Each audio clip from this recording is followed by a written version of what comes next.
My name's Alex Wright, I'm the owner of FIGHTSTOREPro UK.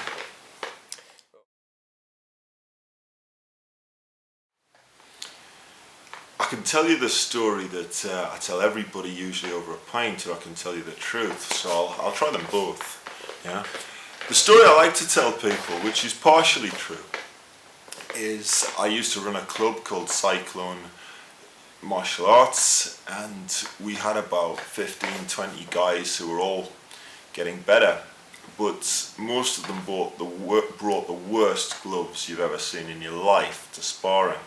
And one day I rang up what was then Windy UK. I happened to know the guy who owned it through working at Fighters Only magazine at the time, and just bought 20 sets of Windy gloves, walked them into the club with one big full box and one big empty box, and said, right, everybody's buying these gloves and they're putting their old ones in this box.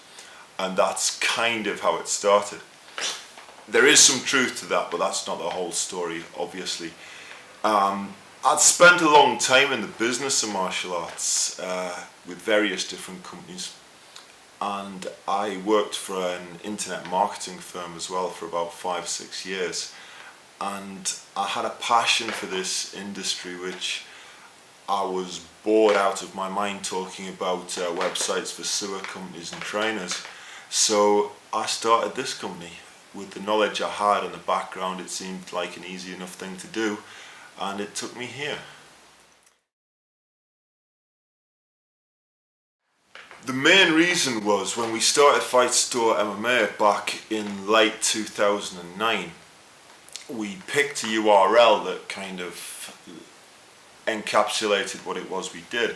But with my background in training and going back as far as I kind of do with my mixed martial arts and martial arts training, MMA was a term at the time that pretty much meant a mix of martial arts. And being from, you know, so many different martial arts backgrounds, I didn't see a particular cultural problem with using the MMA tag as part of the company. But as we developed, our boxing market and our jiu-jitsu market in particular became more and more prominent, and the MMA tag was getting more and more to be specific to the sport of mixed martial arts. So in early 2014 we switched the name to FIGHTSTOREPro, which we felt was a step on from where we were.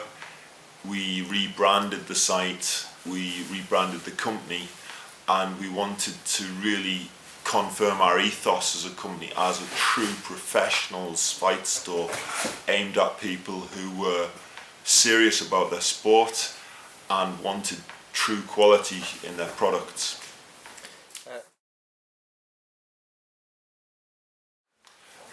The easy answer to that is simply, I can't look somebody in the eye in my store in Newcastle and sell them a product that I don't believe is a good product. I mean, that's just simple. It's easy to put something online and give it some fancy photographs. We've got a photographer here, we've got all the resources in the world. It's easy to make something look good online. What it's not easy to do is make that product really stand up to everyday training in the gym. I was 25 years in the sport when I started this company, and I wouldn't sell a product in here that I wouldn't recommend to somebody I was looking in the eye, which has led me to make some pretty difficult decisions about the brands that we stock. There's some brands that people haven't heard of but are actually excellent. There's some brands that are almost household names that are pretty terrible. And you know, we always say if it's on FIGHTSTORE, it's a good product.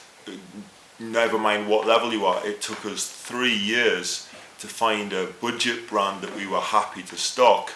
We get asked to stock brands by everybody, and we've turned a lot of them down. So we're pretty strong on our ethos as a true professional company. We can't be that company if we sell products that are substandard.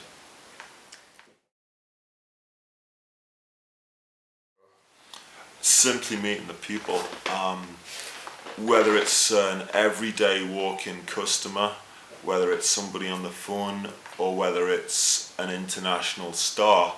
we get to meet people in all walks of life who are doing the same things we've done, you know. If you're from the gym culture, whether it be boxing, Muay Thai, MMA, BJJ, Judo, if you're in that culture, you kind of already know the people. I've been lucky enough to train with superstars like Gunnar Nelson, like Mike Wilkinson, like Carlos Famola. I could reel off a bunch of big names, I think I just have. But one of the great things is just meeting the people, whether they're just starting out in the sport or whether they're at the absolute highest level of it, because we're all from the same culture, basically. But one of my favourites recently was at Mjolnir in Iceland with Gunnar Nelson, where he came to meet us on the first day we went over. As part of a group, we all went out for lunch, and it never comes over on camera how funny Gunnar Nelson is. Like, I mean, the guy is hilarious. He's such a cool guy.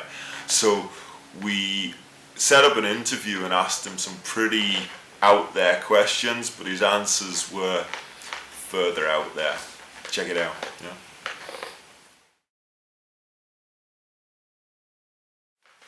The worst things when things go wrong, and when you've worked in a company day in, day out for 5 years, things do go wrong.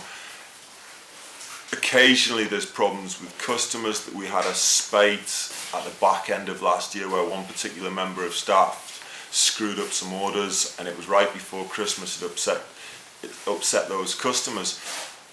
We do our best as a company to deal with those things, like every company does, but we're not a huge company. We've got under 10 employees.